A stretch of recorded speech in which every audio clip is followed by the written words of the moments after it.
welcome. David Levin here, Raising Your Game Today. This is Tuesday, so we're talking about the mental game of sports and competition. Fridays are for the rest of our lives. This week, I want to share another mental game lesson, this time from Roger Federer. Roger Federer, of course, is one of the all-time great tennis players from Switzerland.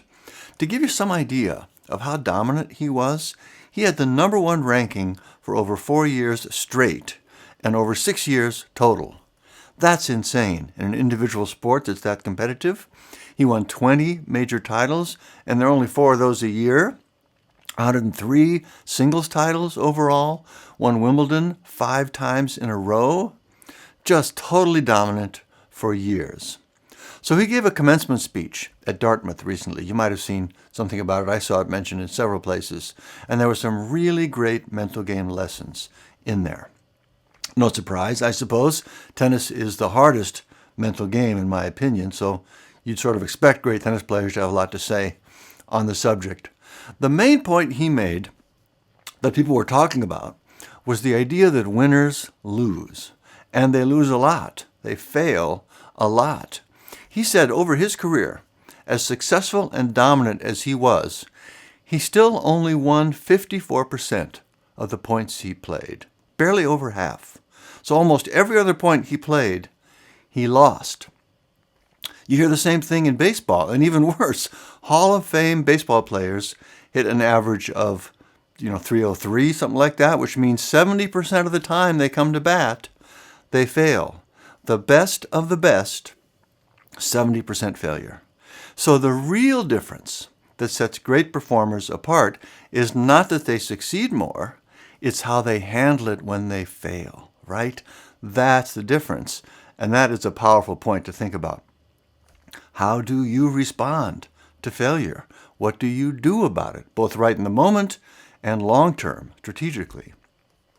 He doesn't break it down like that specifically in his talk, but he does actually speak to both questions. Short-term, in the moment, he says basically, forget about it. It's only a point.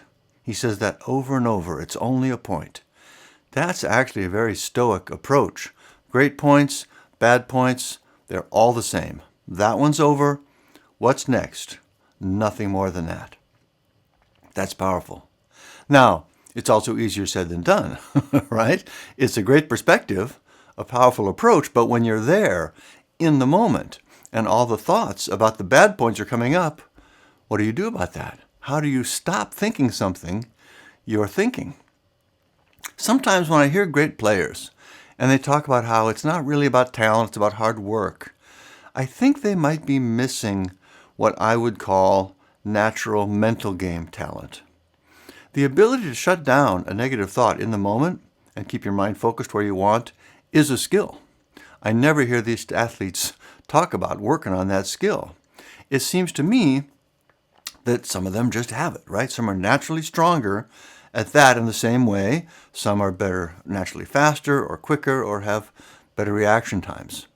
Most people need to learn that skill. And that's why our sports academy training is so powerful. We actually teach athletes how to do that, how to shut down the thoughts that are hurting your game in the moment so you can stay fully focused and present. So that's one piece I would add to what Roger says. Yes, absolutely have this approach. It's only one point. Play it with your all, but no matter how it goes, forget it and move on to the next one. But don't just assume you can do that. Train your mental game so you know exactly how to do it. The other big point he makes is that it really is about work. Talent, physical or mental, only get you so far. The real question is, how hard are you willing to work for what you want? In tennis or anything, highly competitive like that, are you willing to work harder than your opponents? It really does pretty much just come down to that. In other realms, less officially competitive, we're really working against ourselves, against our own limitations, and toward our aspirations. In that case, again, how hard are you willing to work? Are you out there trying things, learning new things? Are you pushing yourself, working with a coach, taking new courses, getting training? And by the way, it is totally fine to not want to do that. I think that's an important part of building the life we want. It's making those kinds of choices between working towards something and also enjoying the present. The real point for me is just understanding and internalizing that that is the question. It's not talent, it's not judgment, it's not personal, it's just work. If you want to be better at something, get farther, you can do it. There's no reason you can't. You just have to put in the work. Personally, I find that inspiring. And Roger says basically just that. I didn't get where I got on pure talent alone. I got there by trying to outwork my opponents. So anyway, those are the mental game lessons from Roger's talk, and they are well worth spending time on.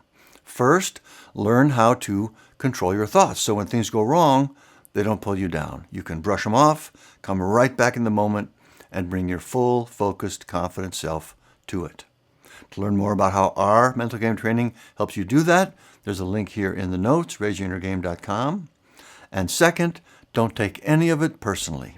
Failure says nothing about you as a person, who you are, what you're capable of. It just means keep working, and you can do that. All right, I hope that was helpful. I definitely find both points helpful and inspiring. I hope you do as well. All right, thank you. Keep up the good work. I'll see you next time.